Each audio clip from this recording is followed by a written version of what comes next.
where did that grenade come from that killed me? Did you see how I did that barrel roll and then hit 2 guys and it all blew up? Wow, that was awesome. He just got sniped and then cartwheeled over the side and then got run over by a warthog. We flipped 6 times in the air, landed it, and kept going. So it's sort of fun that with save films, that single bullet that comes in that's actually gonna kill you, that hits, then to actually watch blood start coming out and to see the guy get shot back, to watch that in slow motion and to see, look how cool that ragdoll is, look how cool this particle system is, look how cool that looks. It's just fantastic, and it's really fun to see. People can't make things up now. They can't lie about what happened in the game last night. They can't exaggerate. Save film essentially is an automatic replay of every game you play. Fly anywhere you want to in the map, pan around, check things out. The amazing thing about save films is that you can actually relive any moment that happened at any time and look at it from any angle. If you're not quite sure, how did they actually get the flag out of our base when we supposedly had 3 guys guarding it? Now it's easy to go back, watch the film, see what they did.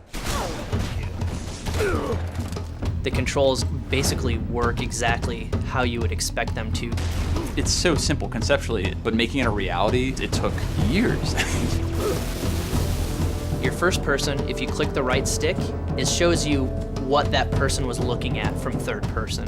The other option you have while you're following someone in third person is to break out into a orbiting cam. So anytime you hit the right stick, you automatically move out into this orbiting camera and you can zoom in and out. I'll say it, I did not know that the Warthog actually had like an internal like dash lights and crap.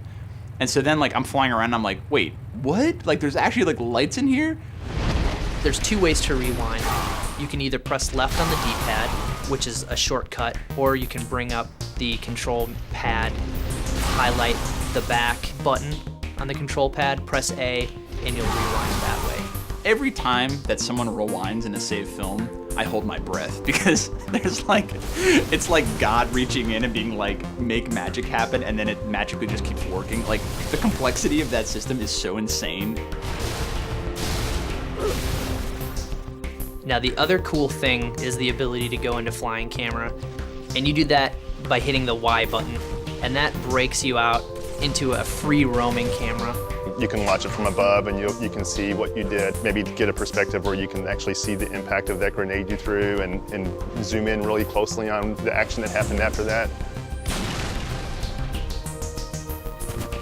So there's one group who was like, no, don't allow it. They're gonna see too many lies. It's a pain in the ass. The other side of it was like, look, flying cam is cool as shit. It actually is a big deal. When you're in flying camera, if you hold in the left trigger, you can actually fly around the map faster. And then the right trigger is your speed control. If you hold down the right trigger in just a little, you'll notice it's slow motion.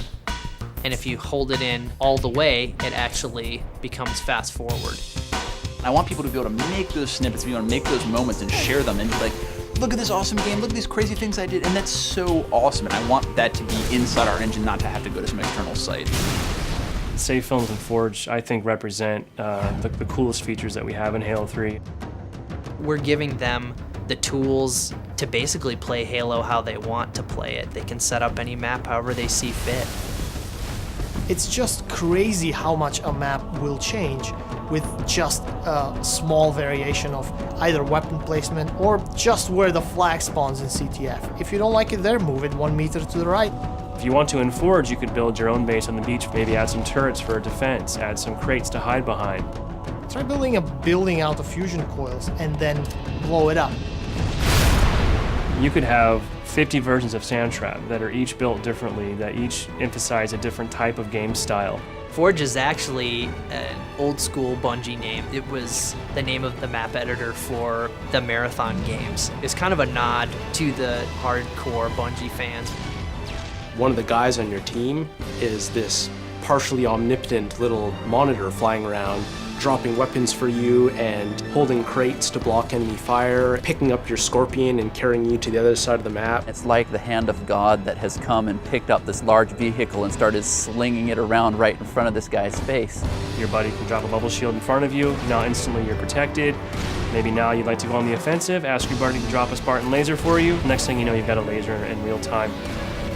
Once we realized we could do something like that, we're like, This will be the mother of all multiplayer matches. You can manipulate everything on the map. It's not just weapons and grenades and vehicles. It's spawning. It's where the flag sits. It's where the turret sits. It's every single object in the level.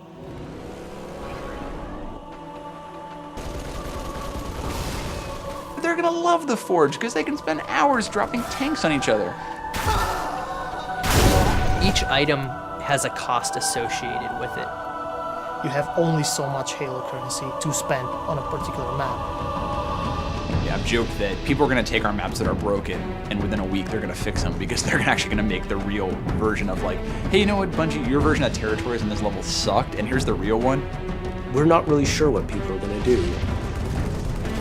People are going to figure out new ways to use the Forge that I think we don't even understand or know are possible yet. The next crazy thing that you're like, oh my god, they just took Forge and they took save films of that and they added voiceovers and they just did Macbeth. Holy crap, like that's crazy and that's awesome. Everyone's riffing off each other's ideas, and then all of a sudden, some diamond just emerges from it where everyone needs to have this map.